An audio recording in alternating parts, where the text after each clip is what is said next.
Thanks everyone for coming out this morning for this very special occasion in our city and in our nation.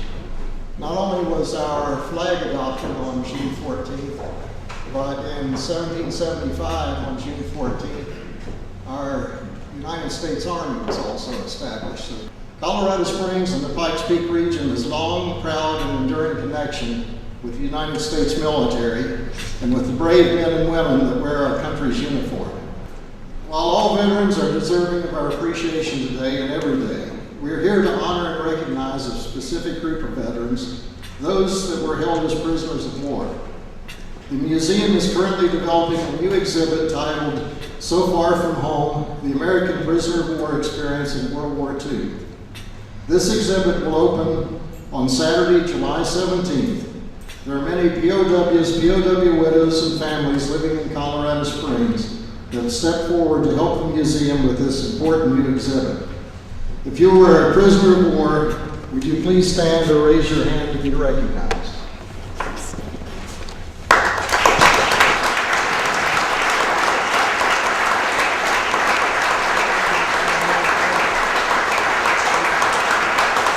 This being Flag Day is particularly poignant for introducing my father's wartime experience to you. The two flags you will see here in the case, one an American flag and one a Japanese flag, were crucial in Colonel Galbraith's ability as a senior staff officer of General Jonathan M. Wainwright during the surrender negotiations in May of 1942 of the remaining 14,000 American personnel on Corregidor to avoid the annihilation of that entire force. The exhibit here will explain how that came about.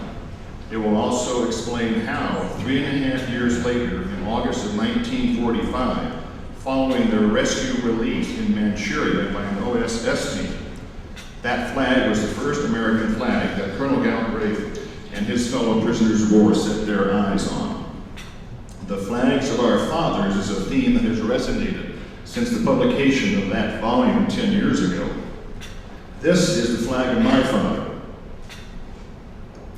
that I and his Galbraith family are pleased to have you see up close as a POW did 65 years ago. Finally, I and the Galbraith family share mightily in the Pioneer Museum's purpose that this exhibit will be in honor of all Americans' military generations.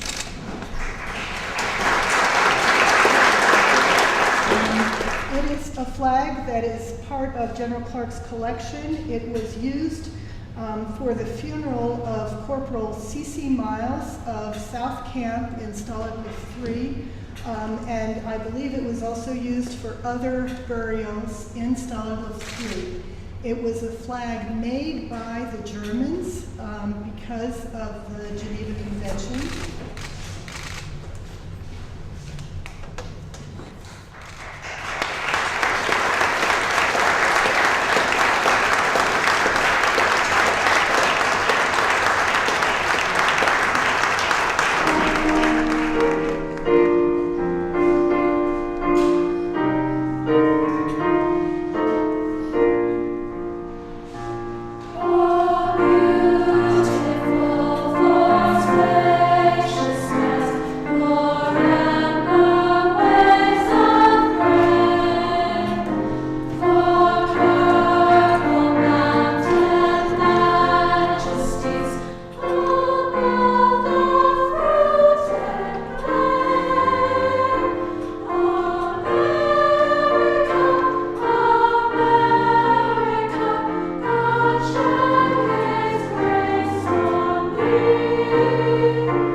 To